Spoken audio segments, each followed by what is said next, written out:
Hello guys, welcome back to this channel, the best place to be for all things Agile. My name is Yinka and I am your online Agile coach. In today's episode, I want to share resume tips for Scrum Masters so that you can land that dream job.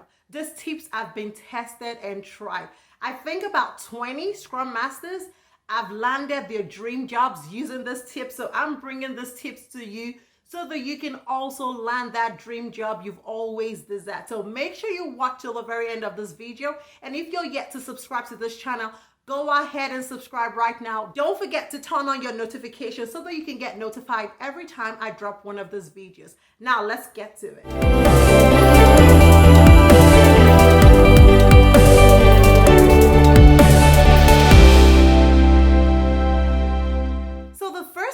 To do when you're searching for a Scrum Master job is for you to take care of your resume, because your resume is the first introduction everyone has of you. Your resume has got to be intact if you actually even want people to notice you, to even be able to give you a call. So the first thing I want you to do with your resume, if you're not doing this, is for you to have a summary at the top of your resume. So now after your name and you have like your details, which is either your email or your phone number, I want you to write about a 4-line summary that summarizes your skill set, your knowledge, your experiences over the years.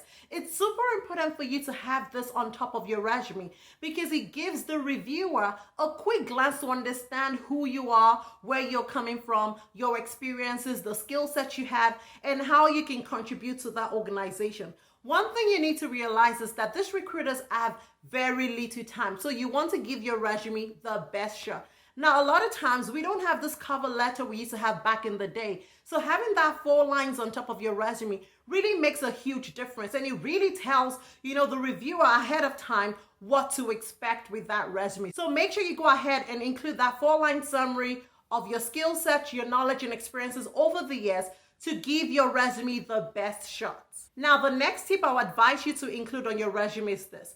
After the summary right on top of your resume, I'd like you to introduce your certifications, your education and all that stuff right on top of that page. One reason is this. A lot of times people don't have time to go through the second page. Now, I know that a lot of times people always, reserve the education and certifications and training and all that stuff to the last page.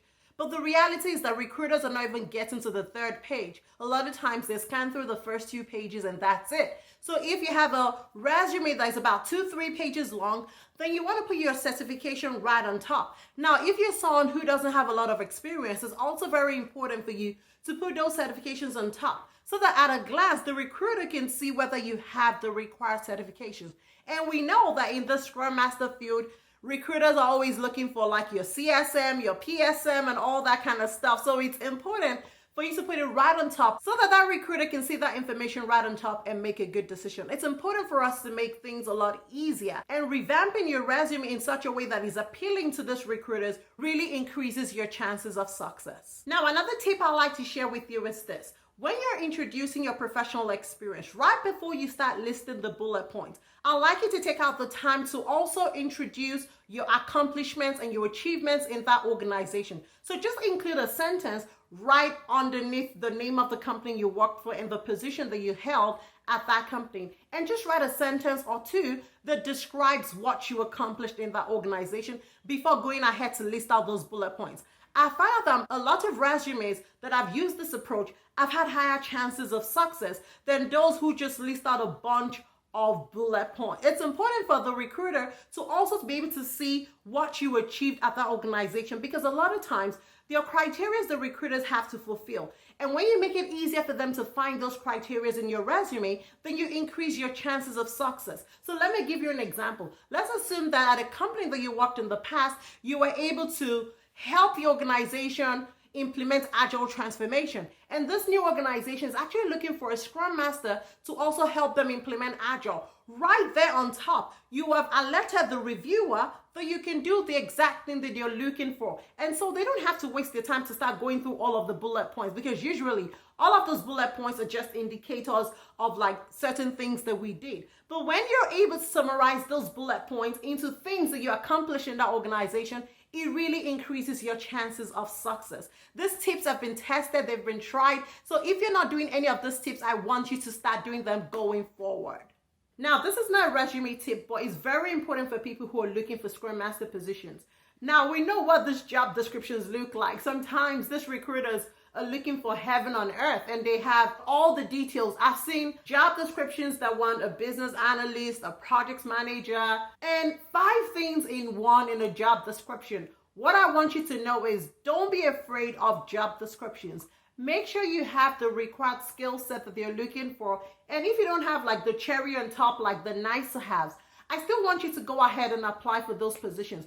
Because really, when you take a look at a Scrum Master job description out there, and you take a look at your skill set, half of the time, if you look at what they're looking for, you might not apply, because more than half of the time, these recruiters don't even know what they're looking for. I feel like a good percentage of them just go online, copy and paste, and just advertise those positions. So as someone who is searching for a job, you have to really think beyond what you see and just ensure and understand what this position is all about. And once you're confident that the major things that are needed, you have it, still go ahead and apply. I had a client just recently who applied for a Scrum Master job, but in the job description, there were quite a number of lines that were project management focused, but this lady still went ahead and applied for it.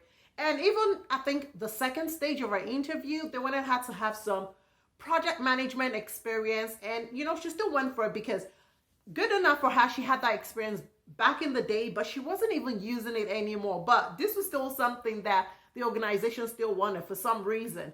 Anyways, thankfully she went ahead to apply for the position regardless of what was listed in the job description. She got through the first round, got through the second round, and got our offer. So I want you to know that sometimes those job descriptions might really look crazy. You just make sure that you have the information, you have the requirement, the basic requirements that is needed, you have the basic certifications that is required, and all the nice to have, you can sometimes ignore it. Because a lot of times, if you still go ahead to apply, you might still get called in for an interview and you might still get the job. So don't get scared, don't get worried when you see very crazy job descriptions out there. The Scrum world is just very funny. The Agile world, like the recruiters, I don't get it. Some of them get it right. Half of the time they don't get it right. But don't be discouraged by those job descriptions. As long as you have the required skill set, as long as you've done magic with the organizations you've worked for in the past, just go all out there and apply for that job. Here is me wishing you all the best as you apply for those jobs. Make sure your resume is on point. Don't leave out any of the tips that I've shared with you.